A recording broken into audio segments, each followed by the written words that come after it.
Ungwame bundu ja Kongo. Ungwame bundu ja Kongo. Ungwame bundu ja Kongo. Ungwame bundu ja Kongo.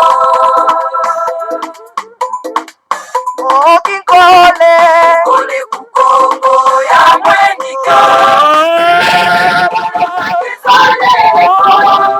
Ilaya tena ngani mumbane. Mukuluza kandanya Kongo. Mukuluza kandanya Kongo. Ina kukongo ya mwenisa. Ilaya tena ngani mumbane. Mubana vita kukongo. Mubana vita kukongo.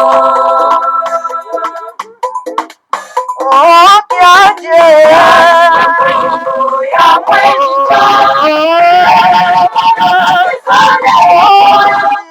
Ilaya tena ngani mumbane. Mubana kandanya Kongo. Mubana kandanya Kongo.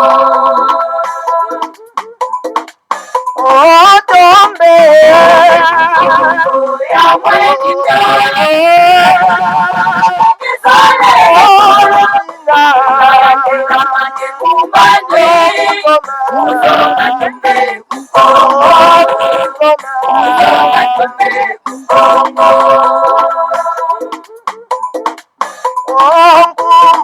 Ungwame bundu ja Kongo. Ungwame bundu ja Kongo. Ungwame bundu ja Kongo. Ungwame bundu ja Kongo. Ungwame bundu ja Kongo. Ungwame bundu ja Kongo. Ungwame bundu ja Kongo. Ungwame bundu ja Kongo. Ungwame bundu ja Kongo. Ungwame bundu ja Kongo. Ungwame bundu ja Kongo. Ungwame bundu ja Kongo. Ungwame bundu ja Kongo. Ungwame bundu ja Kongo. Ungwame bundu ja Kongo. Ungwame bundu ja Kongo. Matondo mingi mama batata bandeko balandi ya Congo bololo balandi ya 3 fois www.radiokachopa.com metala biso wana toyeli susu en tout cas na pokwa na roba mama batata bandeko lelo toye to solola toye to solola mama batata bandeko pamba te actualité oblige. Actualité zali ko obligé biso poto ya to solola mama batata bandeko parce que bandeko le mususu oh non mais donc mikolo lekebele tout ça kozwa Congo bololo te bon oh non ba Congo bololo vraiment donc ba mususu natali nanu te natali ndoyo alors donc voilà tout ça ko sopa ngo be ko sopa ma batata bandeko lokola mboka eza na likama lokola mboka eza na libulu oyo ekoti ba ma batata bandeko esengeli to yaka poto kwa kosolo to sola po to pesa bandeko bwanya awa nde esika vérité ezalaka. Vous ne trouverez aucune vérité ailleurs kaka wana kati na Congo bololo. Mais moto asimbi bosembo vérité wana ezali kaka moko na kati ya mboka na biso fumu mwanda nsemi moto bo perdre face na binote. Moto asimbi vérité bosembo pe oyo baza ko lukisa ye par tous les moyens pona ete bako ko éliminer ye ezali fumu mwanda nsemi parce que c'est le seul qui détient la vérité ya mboka na biso ya mawa tata bandeko. Heureusement que azali soutenu par le monde spirituel.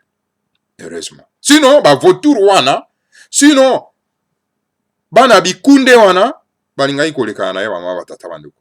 Et puis, tolingai ko to observer d'une manière inerte comme d'habitude devant drame ya bandeko na biso na ba votour ndenge basakanaka na bantu mwanzambe toujours ama batata bandeko. Alors yango na mama batata bandeko lelo toye nanu tosola parce que situation est grave.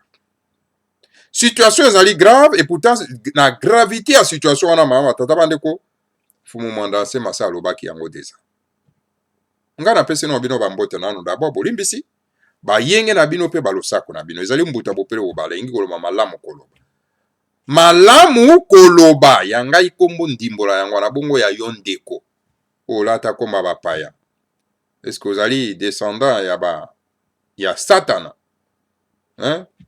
Et pas puis Satana za na bana yeba yanke. Hein? Ba leli. Alors, yoza parmi ya bato wana. Yomoko sosolo yomoko ama tata bana. Lelo toye to solo la nini? Toye to solo la parce que mikolo mitaki koleka ma tata bandeko. Donc, un terroriste moko subitement abimi bama tata bandeko. Azako pesa i politique kanambe ale zoe Kabila, ultimatum alobi que non, tu les 26 ce sont qui atiki pouvoir te. Donc, ya kosala coup d'état pour azwa pouvoir. Moto yango nani? Kapend alias Eli. Un terroriste katangé. C'était katangé katakata. Bama tata bandeko. Lelo toye kosa elabino la démonstration ya celui qu'on appelle Kapend alias Eli. Lelo toye kosa elabino démonstration na po boyeba nani wana Kapend alias Eli. Alors biso tolobaka pamba te bama batata bandeko yango liboso toloba likambo esengeli tokenda sikoyo na archive. Toke na archive ya le grand maître Fumu Mwanda Nsemi bama batata bandeko balandi ya Congo bololo. Toke na archive ya le grand maître Fumu Mwanda Nsemi.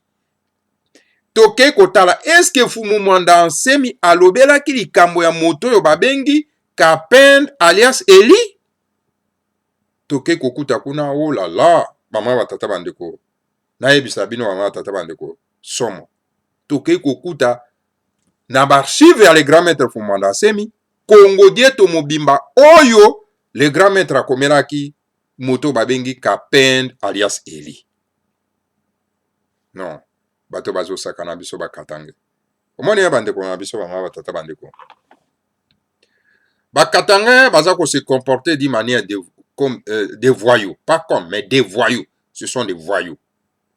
Omoni ceux qui te continuent kaka na lisanga ya boye na ba terroriste ndengo na ba voyous ya bakatange. Mboka na biso kozala totalement détruit. Mama batata bandeko. Alors d'ailleurs kutu nga na ko souhaiter, je souhaiterais na ko souhaiter donc na ko zala na elikia ko souhaiter zali lingala te. Eza français. Parce que tout le monde moto babengi tambo alias Elezer azu bebisa lingala. So que za lokota na hote zwa lokota na loba. Azu bebisa lingala mama tata bande. Eza lokola ndenge ba belge ba bebisaka ki Congo. Ba tie yango munu kutuba.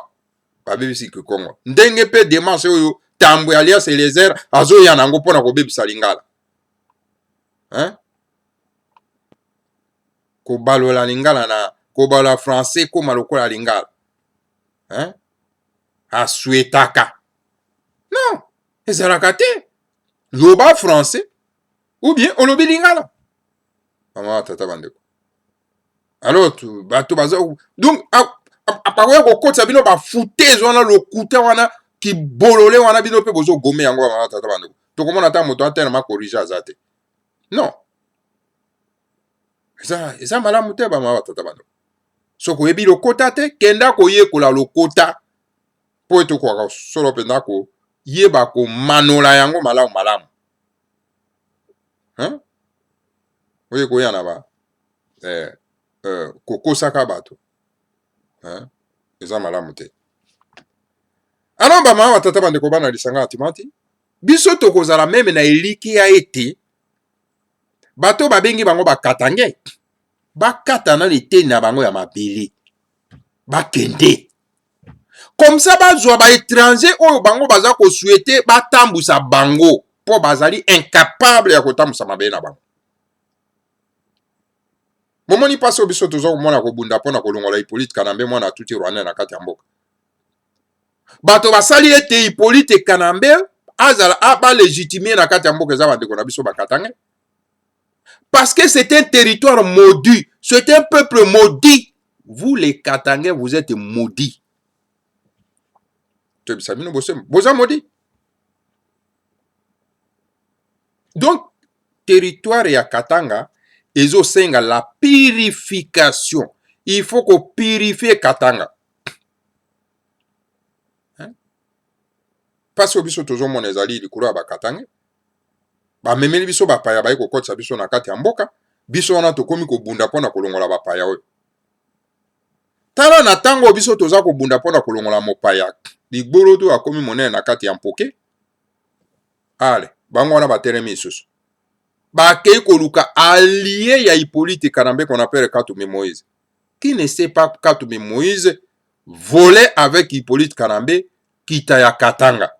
Et que ba déchet wana oyo abanayi ko yiba yango ne abanayi ko sala ngo quelque chose na kati ya Katanga ba déchet. Les Katangais ramassaient que les miettes. Maman tata bando. Alors, tala bango wana lokola bazana bango incapable ya kotambusa mboka. Alors tala bango wana baza ko luka isusu mopaya mosusu na kombo ya Katumbi Moïse akoma président de la République. Mais bandeko na biso. Un peuple ya bolore ya ndengo ya ndengeni.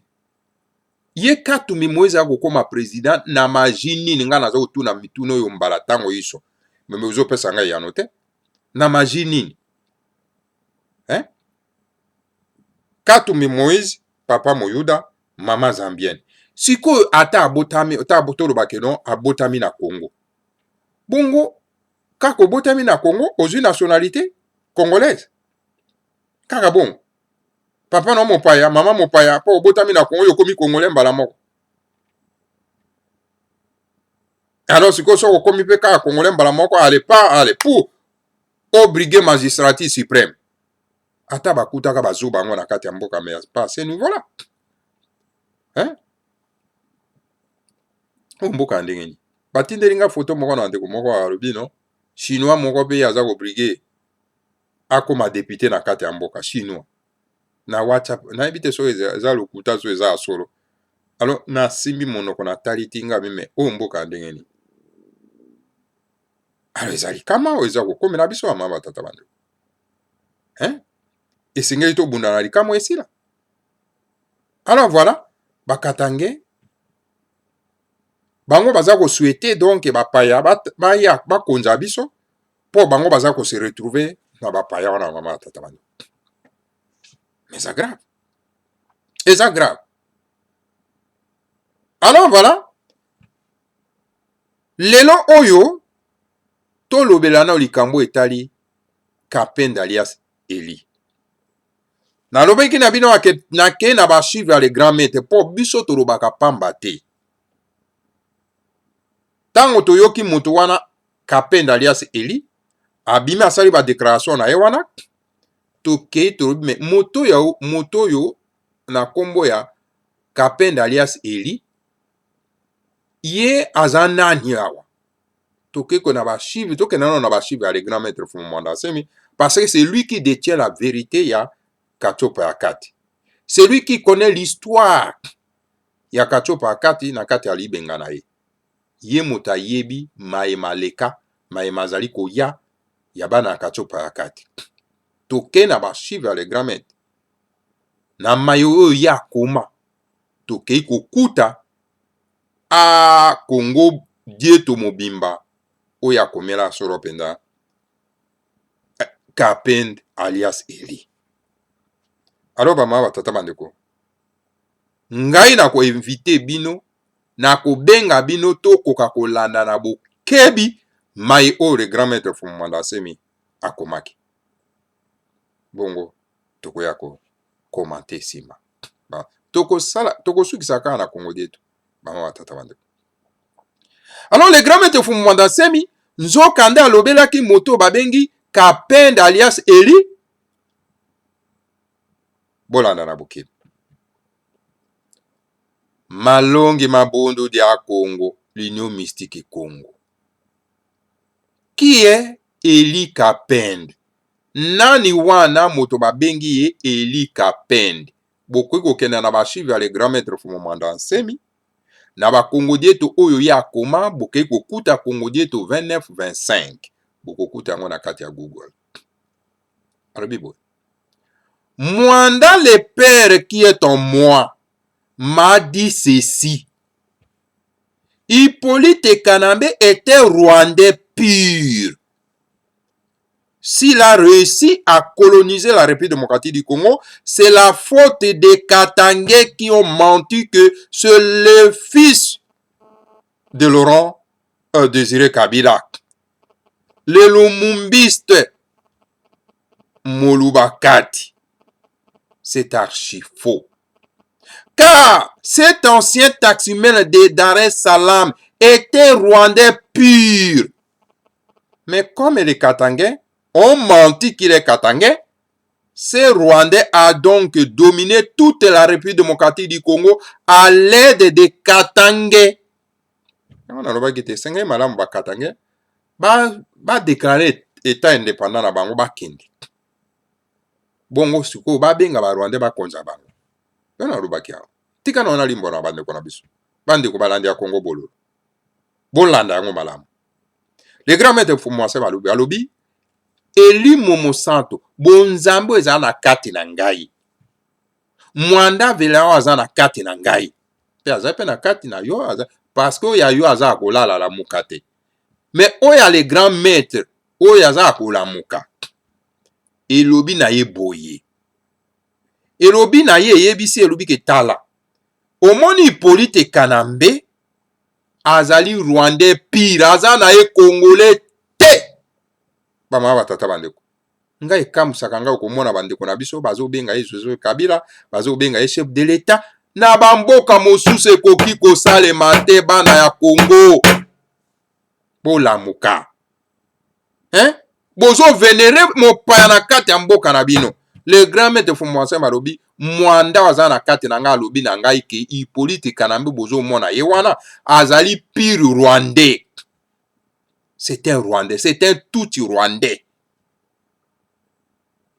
Alors na yango soki alongaki kokonza biso bana somi ya mboka ya Congo ezali faute ya nani likama yote pa banani pa bakatange bakatange pamba te bakosaki biso bakosi mabota mabiso ya République démocratique du Congo bakosi bangala bakosi bakongo bakosi baluba bakosi batetela bakosi babembe bakosi bamongo bakosi balokele bakosi bafurare bakosi banande bakosi balando bakosi mabota nyonso pesa na kati ya République démocratique du Congo bakosi biso bamama batata bandeko.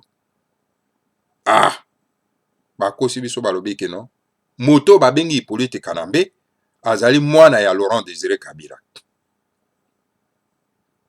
oyo azali lumumiste ya Molubakati bamama batata bandeko oyo keza nango lokuta na lokuta pamba te Hippolyte Kanambe azali na ye un ancien taximène ya Dar es Salaam azali Rwandais pur.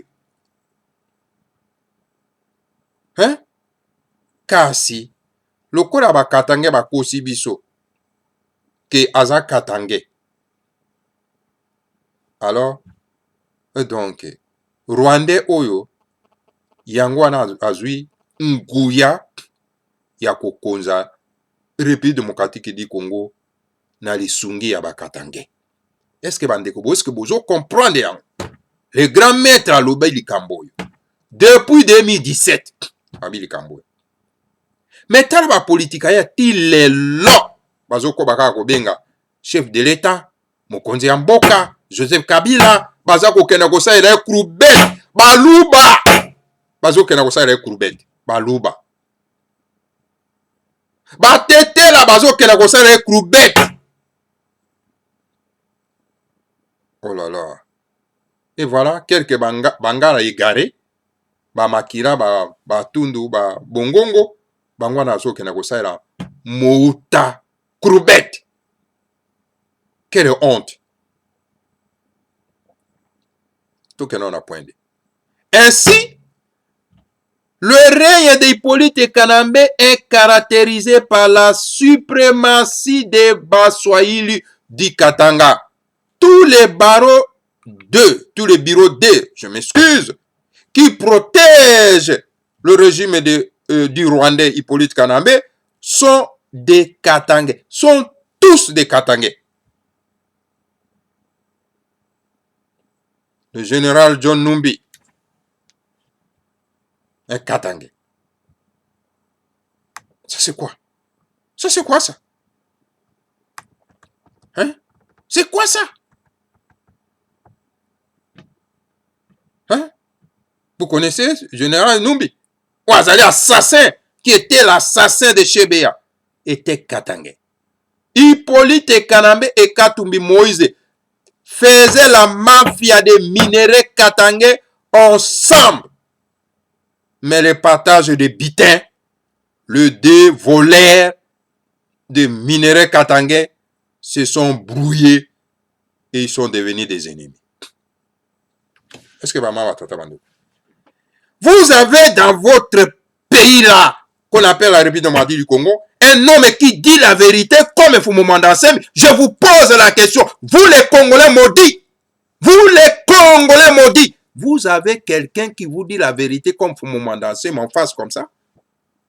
Boye bisangai politicien moko wana na kati ya Congo. Même certains Congolais aveugleux qui venaient même ngwanda wana kati ya Namboka Bapaya. Dis-moi.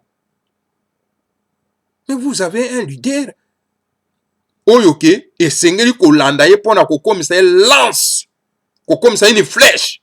Pour être aussi sa makamboyo. Bino bozo kone Olanda ka ba aventurier. Ba aventurier. Bozo kone Olanda ka ba Katumbi Moïse. Un mopaya, un étranger. Oya pillé Katanga.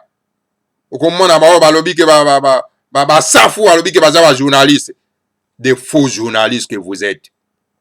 Il va suivre, n'est-ce pas, un mopaya, le coup de Katumbi, parce que à cause d'un bon à piller na Katanga.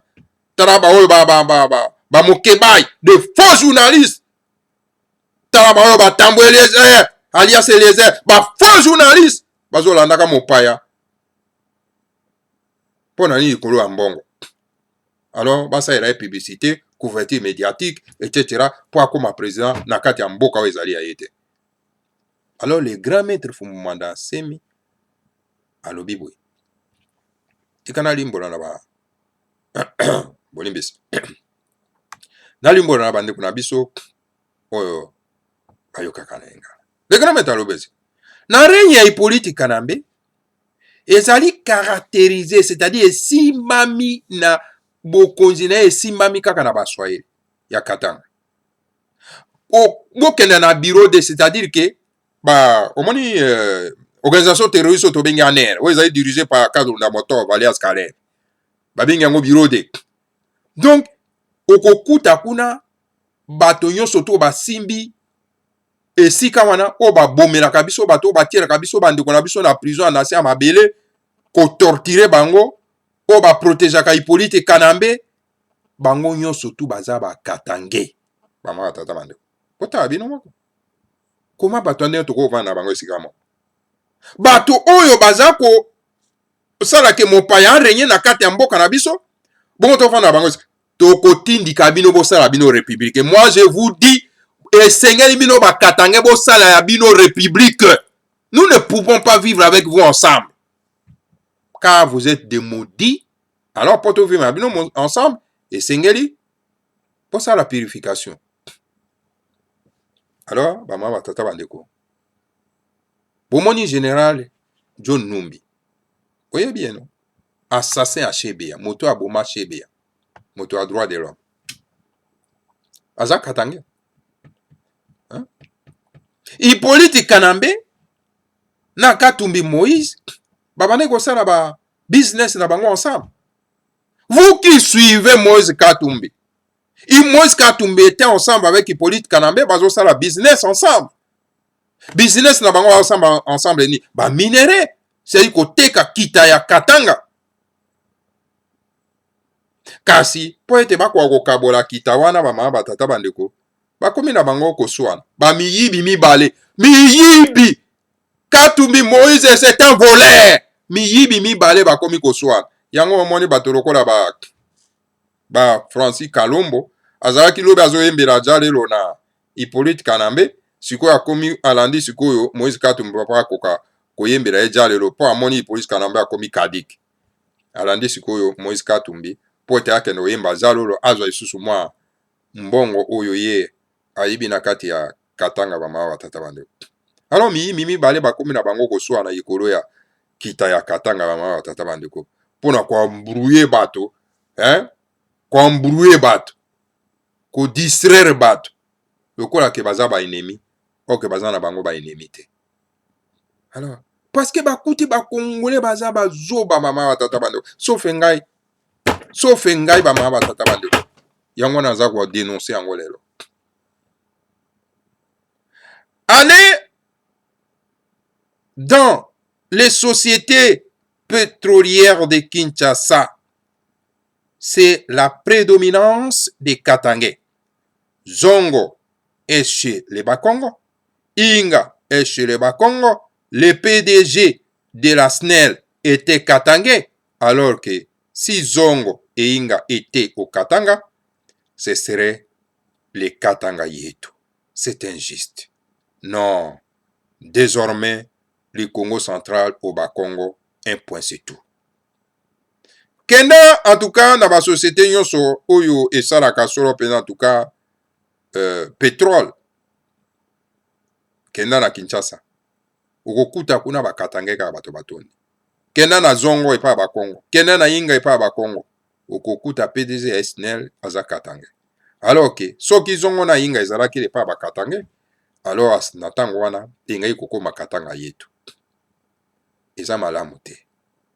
En tout cas, eza malamu te. En tout cas, désormais, Congo central esengeli ezala ya Bakongo. Un point c'est tout. Et puis omoni bakatange wana bama batata bandeko bazo tekela biso biloko nyonso tout na kati ya mboka. Bakene Équateur bazo teka zamba. C'est-à-dire que ekomi na ngo donc biloko na bango. Okoloba te soko lobi bakati yo moto. Soko lobi bati yo na prison ya makala. Soko lobi ba terrorizo balati ba bombe pona kokenda ko s'exploser ko boma bato à bout portant. Alors, bandeko na ngai. Yango nde bokoloba kete Kongo na biso esengeli tozala kaka lisanga moko ya lisanga ya ndenge nini oyo. O bato mosusu baza konyokolo bino, bazo boma bino. Baza kokende kozwa bapaya baya koreyen na kati ya mboka na bino. Allez dans la société pétrolière de Kinshasa, c'est prédominance des Katangais. C'est pas bien. Eza malamu te. Bongo siko bandeko na biso Bakongo. Bokangaka maboko botala. Te. Eza bongo te. Point 4.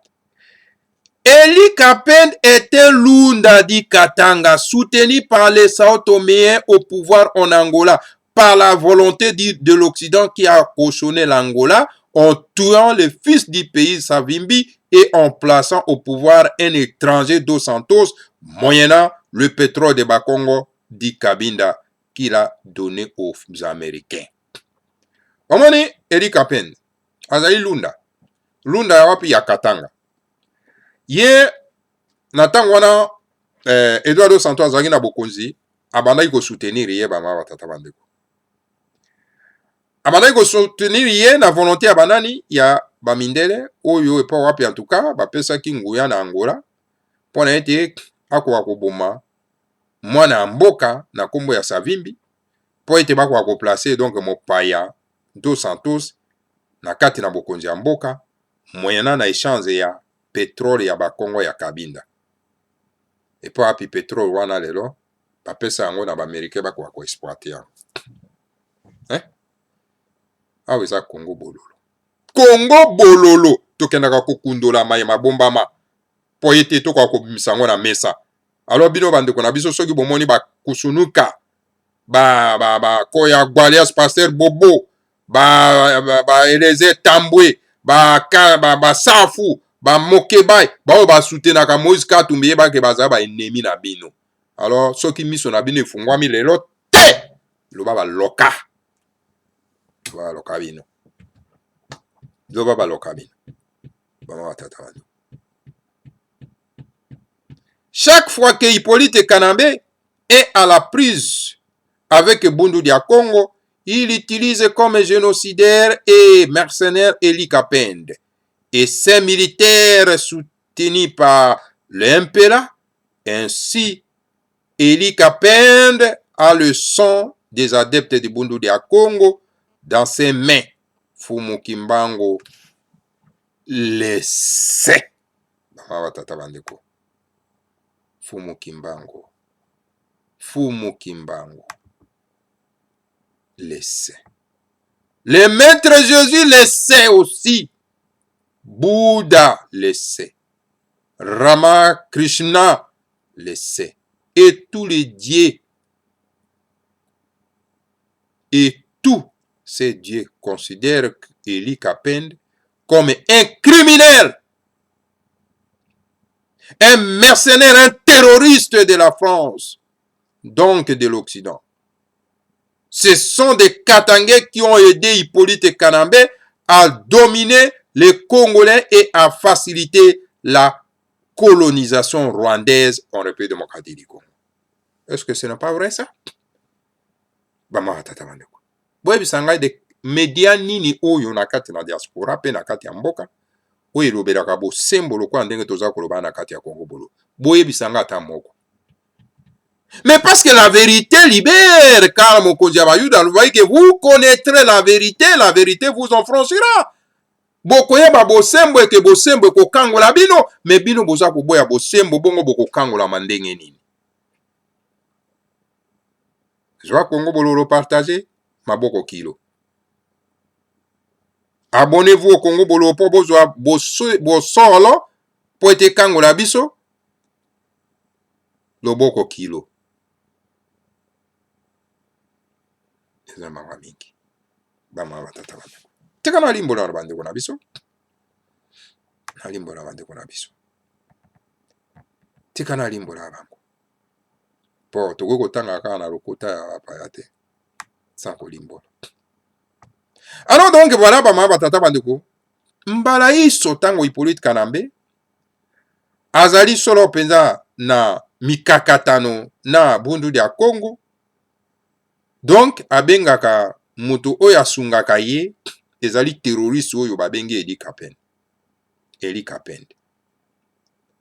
Na ba élément terroriste na ye na élément terroriste na oyo bazali soutenu oyo baza ko soutenir bango na impera.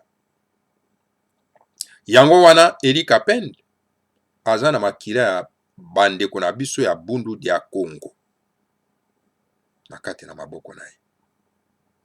Tolobi bongo parce que bama batata bandeko même Fumu Kimbango ayebi yango ete Eli Kapende aza na makila ya Bundu Dia Congo na maboko. Eli Kapende c'est un terroriste qui a terrorisé la population Congo. Même mokonzi ya bayuda tobengi Yesu Masia ayebi yango.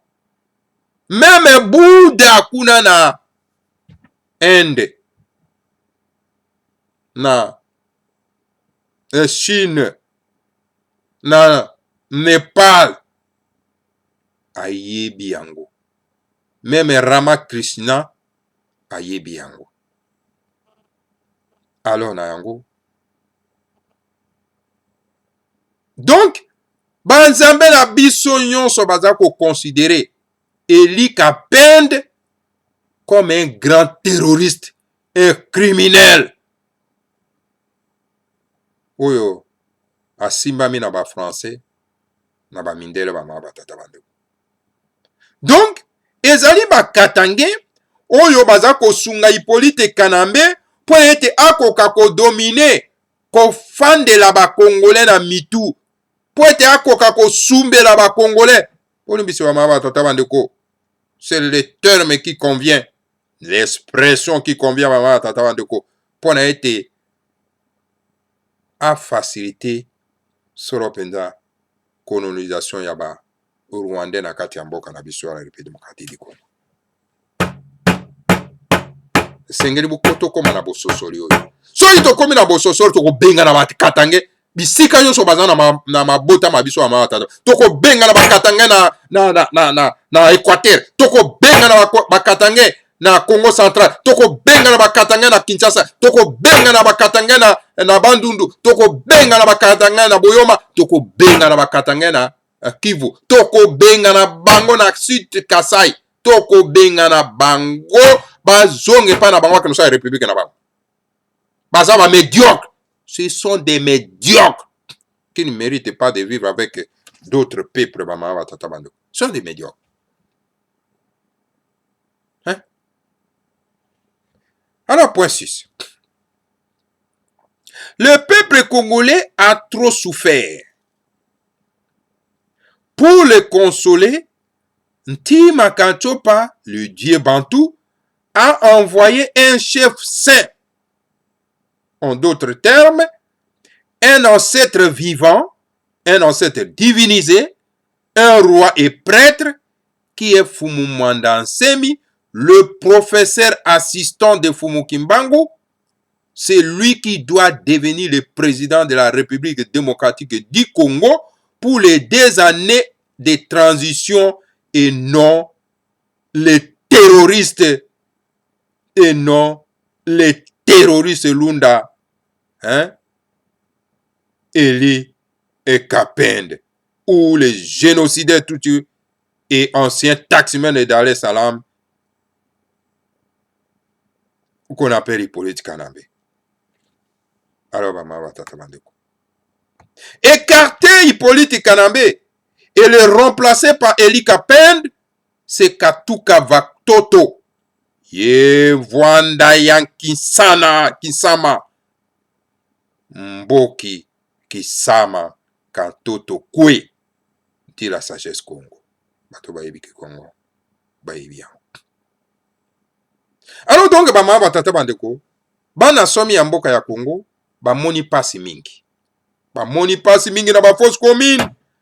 Kenda na site Kasai batie bandeko na biso na ba fausse commune. Ba fausse commune oyo moto babengi Chilombo alias Félix alobela kata yango te. Moto wana za motema mabe. Moto ya motema mabe ya ndengo wana bongo siko bino bangala boyo espérer na yeni. Moto ya motema mabe ya ndengo wana bingo bino bakongo boko espérer na moto ya ndengo wana ndengeni. Moto oyo penza donc Hippolyte Kanambe na ba terroriste na ba bomi bandeko na ye ya baluba site Kasai. Mais ça ko brosser un mot ko monter ton pour na ko défendre bandeko na ye. Bongo siko ya ko défendre wa monga. Non. Ça ne va pas, maman. Ça ne va pas. Alors, le peuple congolais a souffert, mais il n'y a pas de ming, il y a pas de fausse commune partout dans Kinshasa. Partout. Bato ba kuiko tel matin ba la démonstration pour ba boya régime wana ba bomi. Tande ba bomi bato ya bonzambe ya ba pa qu'on appelle ba moupe. Ça ne va pas comme ça. Ça ne va pas. Ça ne va pas. Mais ça suffit comme ça, non? Ça suffit. Alors le peuple congolais a moni pas siming. Pour na été bakoka kozwa moi consolation. Banzambe Ntima Kanchopa, hein, le dieu Bantou. En tout cas, batindi molakise malamu. Batindi donc mokulu wa moyo, ancêtre divinisé na lopoto. Donc otobengi nkumu mpe molakisi. Alors donc oyo na kombo ya Fumu Mwandansemi oyo azali professeur assistant ya Fumu Kimbangu. Yende oyo akokoma président ya République démocratique du Congo pona mbula mibale ya transition et non les terroristes Lunda qu'on appelle Eli Kapende ou bien le génocidaire Tutsi rwandais ancien taxman à Dar es Salaam qu'on appelle Hippolyte Kanambe. Donc oluka ko longola Hippolyte Kanambe pona ko remplacer yena Eli Kapende ezali ce qu'on appelle na Kikongo Katuka ya Toto. ye Vwanda va kisama mboki kisama katoto kwe de la sagesse Congo ndenge sagesse Congo eza koloba bama batata bandeko nakanisi bozolanda nga na bokebi nyonso esenge bolanda na bokebi nyonso bama batata bandeko po soki bososola ezali te situation ekodemere na biso yango na ntango bokoyoka bandeko na biso baza bajournaliste bakobenga Hippolyte Kanambe donc chef de l'État Joseph Kabila esenge epesa bino nde kanda boyina bato wana bien boyina tambo alias les bien boyina Koyagba alias pasteur Bobo bien boyina Mike Mokeba boyina Safu boyina bango bien soki boza na mitema ya bato po bato moto wana aza mopaya komona yango wana te azokonza bino par défi alo esengeli nde boutilize vérité bobenga na kombo na ye po bobenga na ye malamu na mboka na bino bama batata bandeko. Point 7. Ce sont les Katangais qui ont facilité la colonisation rwandaise en République démocratique du Congo. Ainsi, après que Bundu Dia Congo ait chassé Hippolyte Kanambe et tous les Rwandais, il est hors de question qu'un Katangais comme Katumbi Moïse, agent du faux Kabila, aïe, vraiment, maman, tata bando, et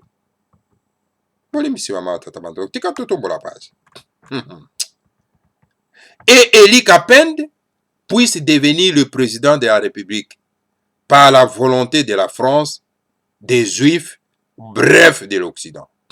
Accepter cela, c'est pousser les Bakongo à quitter la colonie du Congo belge et à opter pour l'indépendance du Congo central comme les Kosovo, le Sud-Soudan et l'Angleterre, Ingeta, Ibobo. Le grand maître Akoma qui en haut depuis le 3 février 2017. Le retour en 2018, mois d'août. Bozomona, un homme plein de vision. Tant que Akoma y Congo nous on n'a pas fait attention à ça. Si vous avez comme on a dit, si vous avez Eli Kapende dans la bimapona aloba, que non, jusqu'à le 26 so qui peut être Kanambe a déposé il y a ça qui n'a pas pouvoir. C'était déjà écrit par les grands maîtres. Et c'est pour consulter les archives de la nature. Il y a les grands maîtres pour quoi qu'on soit yango. C'était déjà écrit. À ça, à averti ça qui déjà. Ah, c'est grave. Vraiment, un peuple en dengenini oyo, hein? Et en dengenini oyo. Donc, les grands maîtres à l'obi, c'est ezali ba katangé. Oyo, en tout cas, ba pesi na bo pete nyonso, ete ba tuti Rwanda ba kokakoya kokonza biso na kati ya mboka. Na yango, nasima, ya Bundu Dia Congo ko benga na Hippolyte Kanambe. Na ba Rwanda nyonso tout, o ba ko coloniser biso ko konza biso. En tout cas, tokondima yango ata moke teke Katange moko lokola Katumbi Moïse oyo azali mwana mosala ya Hippolyte Kanambe oyo taximen à Dar es Salaam akokoma mokonzi na mboka na biso bama batata bandeko. Jamais tokoki kondima yango te. Tokoki kondima yango ata moke te mama batata. Donc voilà, tokondimate Eli Kapende aya kokoma président na kati ya République démocratique du Congo na volonté ya nani ya France ya bayuda bref ya bamindele kondima yango en tout cas ezali donc kotindika bamabota nyonso tu ekoka kolongwa na mboka wana entre autres donc Bakongo bakoka kolongwa na Congo belge pe balanda baluka nzela na bango ya kokoma bosomi na kati ya mabele bakoko na bango bakokondima yango te. Malheur na ba oyo ba journaliste baloyo aza ba journaliste baza kokendeka donc kosala ba campagne médiatique, couverture médiatique na moto babengi Moïse Katumbi. C'est comme si c'était un opposant, c'est comme si c'était un politicien. Tala ba sesanga, ils n'ont même pas honte hein? Tala ba banani ba Francis Kalombo et puis azo bima pe na miso abataza koloba hein? Mais ba Francis Kalombo non même pas la honte parce que bazana mitema ya bolingo te. L'élément existentiel ya bonzambe bazana yango te. Ozomona mama tata mano bazana yango te. Élément balongela bango parce que ce sont les enfants des démons. Bazali bana ya ba démon, bana ya satana. Ba bengi bango ba yanki, bana ya satana. Bango wana ba Francis Kalombo. Yango lo moni donc ayo kana attention ite po akenda kolanda na donc Moïse Katumbi akenda ko soutenir po comme président de la République na mboko ezali ya yete. Toko bundi sabino. Alors comme président na mboka na biso soko ozala Katange yo nani Francis Kalombo, soko ozala nani Moluba ya Sid Kasai, mema ya koma président na Sid Kasai akokoma président ya Bangala te, akokoma président ba Congo pete na ndimite ba Congo bakondima. Voilà mama tata bandeko. Esengeli to tombola mongongo to loba. Yangwana ngama talobi kondima ete edi kapen na Moïse Katumbi makoma mokonzi na kati ya mboka. Alors elingi koloba ete donc ba Congo ba bibiso jamais tokobenda tokolanda ndenge Kosovo esali, ndenge Angleterre pe esali, ndenge pe Sud ya Soudan esali. Biso pe Bangala tokoblongwa. Ouais, Congo na biso, Congo na biso. Quoi ça Congo na biso? Bato mosusu libota moko boye bakatange paso toza komona kwa bakatange. Biso tozo kubenga na mopaya, bango bazo soutenir mopaya avant na kati ya mboka. Tala ndenge batondi na kati ya Kinshasa. Bato bazo sala terrorisme na kati ya Kinshasa ezali bango. Association na ba terroriste bango.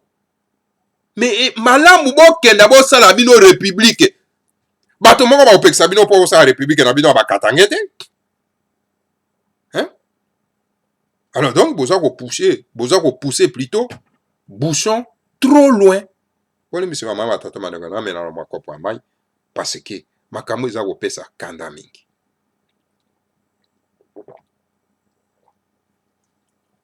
Comment peut branding nino?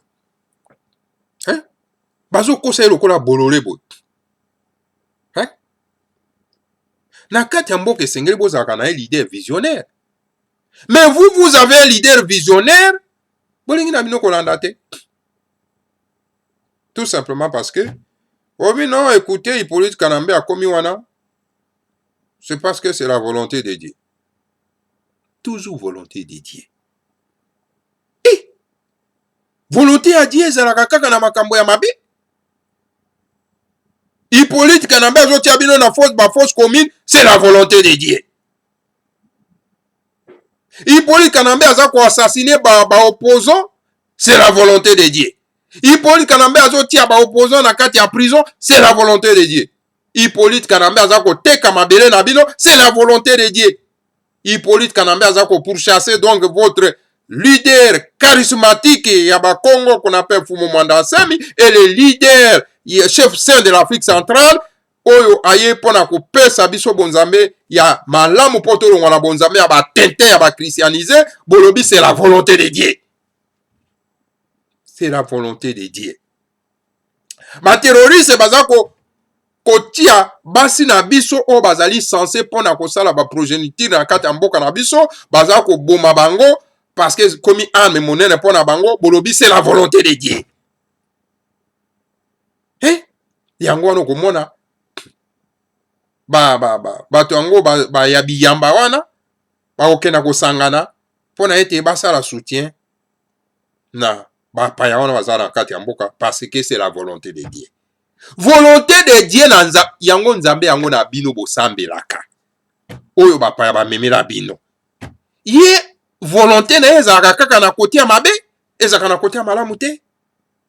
Me biso nzambe oyo tosambelaka na bundu dia Congo na lisanga na tata nzambe ye volonté ne ezalaka toujours na côté positif, ezalaka na côté négativité. Oui. Donc Congo il fait kangolama, c'est la volonté de Dieu. Voilà côté omoni nzambe oyo bundu dia Congo asambelaka. Bapa il faut babima na mboka na biso, c'est la volonté de Dieu, il faut babima. Ozomona?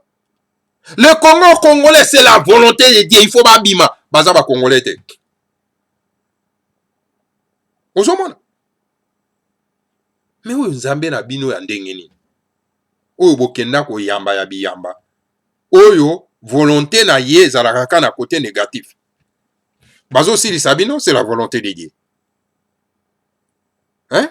Pama batata bandeko, non, ça va pas là. Hein? Ça ne va pas. Esengeli to mettre fin na makambo oyo. Yango na toza ko inviter bino nyonso. Botika na biyamba wana. Boya na kati na bundu ya Congo.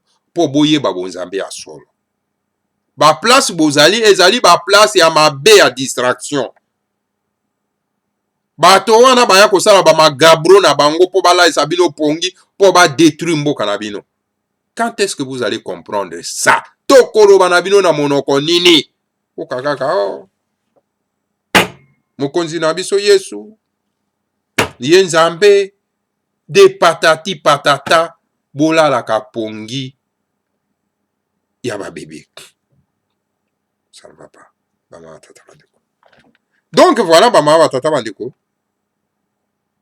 Moto babengeli Kapen, le grand maître Fumwandase Massa alobaki makambo na ye, mais politicien moko a récupéré yango te. Ozomona ndenge ba politicien wana bino ozolanda wana. Bozomona bino moko ndenge baza mabe balingi bino te. Bango balingi nde ba poste po bazo rêver ndenge ya kotonga bandako. Mais il vous aime pas. Sikoyo po te bino mo faciliter bango tâche ya kosala mbongo na bango. Yango na baza ko lobelaka bino babilo kono baza ko lobelaka na matata bandeko. Et ils ont peur de celui qui vous dit la vérité. Tango Fumwandase maza koloba bango ezoko bangisa bango pe ezosala bango pasi na motema o bazo banga auto ko perdre bistek. Mais bistek yango bakopesa bino na bapaya o baza ko konza bino na kati ya mboka. Alors, il n'y a qu'un seul parti politique. Et je m'adresse à nos frères Bakongo. Angaye. Les Bakongo. Ceux qui n'ont pas Bakongo, Matezolo. Mais Matezolo, c'était maudit. Il a été maudit par un envoyé à Tatanzamba pour Moutolendo. Mais ceux qui ont dit Moto a une malédiction. Il n'a plus beaucoup de malédiction. Matezolo a été maudit par l'histoire de l'humanité par un envoyé à Tatanzamba Pungu Tulendo. Matezolo. Suivre Matezolo, c'est devenir un homme maudit. Alors donc, il n'y a qu'un seul parti politique où ils ont pour la souveraineté en Mboka Nabiso, c'est Bundu Diamayala. Notako Sabinote. Et vous qui êtes dans Bundu Diamayala, soyez fiers d'être, non pas les membres de Bundu Diamayala. Soyez fiers. Et puis, ce qu'on se tambola pendant dans l'Olendo. Dans l'Olendo, yon se boka pendant ma boko. Pour ozali du côté du bien.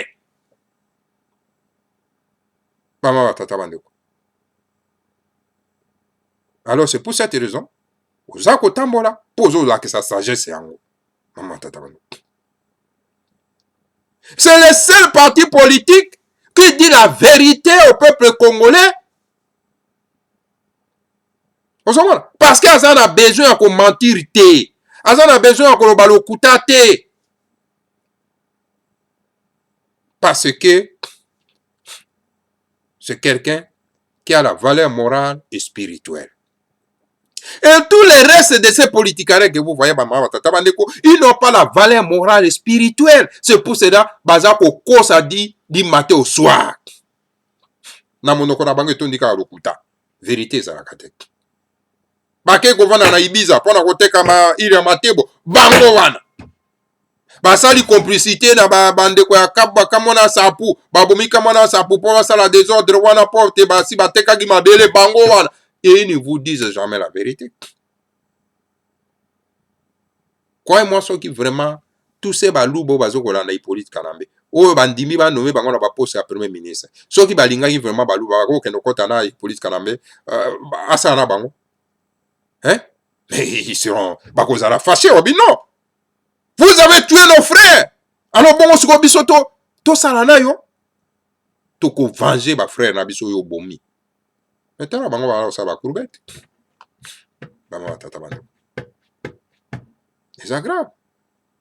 Alors donc voilà bango tata bango. Il y a qu'un seul parti politique où ezolo ba bo solo. Po ezako bundisa Hippolyte Kanambe. C'est Bundu dia Mayala. Il y a le grand maître Fumomanda Nsemi. Et c'est pour ça que je dis à mes frères et sœurs, oh bazaba, membre à Bundu dia Mayala, soyez fiers, parce que vous êtes du côté du bien. Vous êtes du côté du bien. Alors, vous êtes fiers en ango. Et ça même côté bonzambe, c'est la même chose. Vous êtes à côté à bien, côté à malam. Bon, nyoso bazana kati ya Bundu dia Congo. Ne vous cachez pas. Bon mamate. Vous êtes fiers. Dis que bon, on te voit que je suis de Bundu dia Congo. Comme moi, je me prétends na Mbunduka ya Congo Bololo. Je suis de Bundu dia Congo. Je suis de Fumomanda Nsemi. Et très fier. Bazaka fier na pembeni ya mutu alubaka bo solo, bo sembo na kati ya monoko na ye. Et non, vous allez à côté, non pas, ya ba corrompi. Alors voilà, maman, batata bandeko. Maïna ikolo benabe na tongo ya. Pourquoi le bolimbisi? Na likam na moto ba bengi soro penda. Eli et Kapende. Donc c'était un agent Hippolyte Kanambe.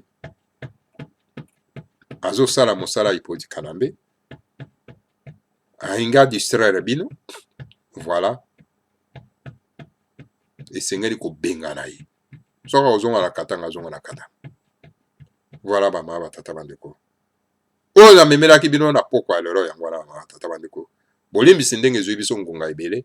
Mais cela qui est essentiel, nécessaire tout loba pour te kwa koloba yango pour bandeko na biso bakwa koyeba nani wana Kapende alias Eli. Voilà, to sukia. Pour na bandeko na biso bazako obela na problème hémorroïde. Na lobi na bino ete ki si bosenga ki na sala ki commande e yei tozana yango awa. Mais tozo mona moto moko tazo bouger. Pona kobenga pona ete akwa kozwa kisi mono oyo bazana ngo na bosenga. Bandeko na biso na live kusen epa ya manika. Toujours assurance absolue. Bandeko na biso ya na France, na Belgique, na Suède, na Hollande, silence absolu. Donc voilà. Toujours zelabino pour te récupérer bakisi na bino botindaki bosengaki. Voilà bama batata bandeko bana lisanga timati tokomi na suka nga na suki ya mama tata bandeko pona mokolo malero ali ya mama yemo tokokenda na yango mokolo mwalobi lelo tosuki nano mama tata bandeko pona likambo etali Kapende alias Eli. Que le Seigneur à Congo vous bénisse tous. Bénisse Fumomanda Nsemi et bénisse la République fédérale du Congo. Ingeta, Ibobo et Ibobo. Matonde. Mawe tinga mingara toto ekomi konyokola molimo nanga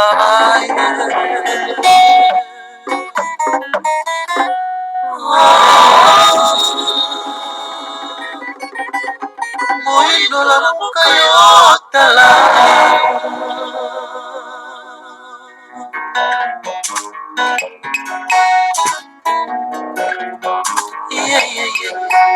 nakolela omwana mawa nakoni na susi oh. yango nini moto moyindo onini yo kaka boye bakokosa yo kotala osokomona ezangi yo te naive te na yo vraimen esali yo mabe nzambe na yo nyonso babengi bondoki yolobi no amen bokoko na yo nyonso babengi koluka yozongisi kimia bakoko na yo nyonso baza na lifelo bakokotalola te yo moko kokotalola se na kombo na yesu mama mafuta na ntango na ye nabundaki mpona baido yayaki bavita mpe lokola nabundaki mpona baido mama nefatale mpe lisusu nabundaki mpona baido yoka lokole na suka mboka ezali koloba mpona mabanga ekonoka etikali mokie zongela bokoko na yo moyindo zongela bokoko na yo moyindo yo penza moto ezalaka yaya na mokili yaya bakuta ye mayaya yebi libota na libota ndenge tata nzambe mokili akila apesa mpilo lelengani bakokota na ye bakomunyo yango kamwa ve lota ve mabota mingi mpe batikala lolenge bakoko babango batambolaki na molende wenge yango te ezali makasi molimo babango kasi yo yaya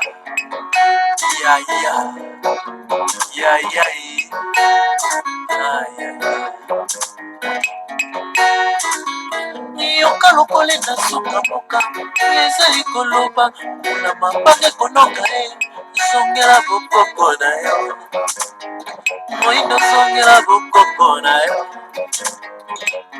zongela bakoko na yo zetekwe bakati na mosisa ekosuka mpe kokauka mpe kokoma nkoli ya baleki nzela ye bakotia na moto yayaki pavete na ntango na ye nabundaki mpona baido bakangaka ye basinga ye babwakaka ye na moto kasasi lilobane ya suka ye kimango akoya ye kimango akolonga ye kimango akoya ye kimango akolonga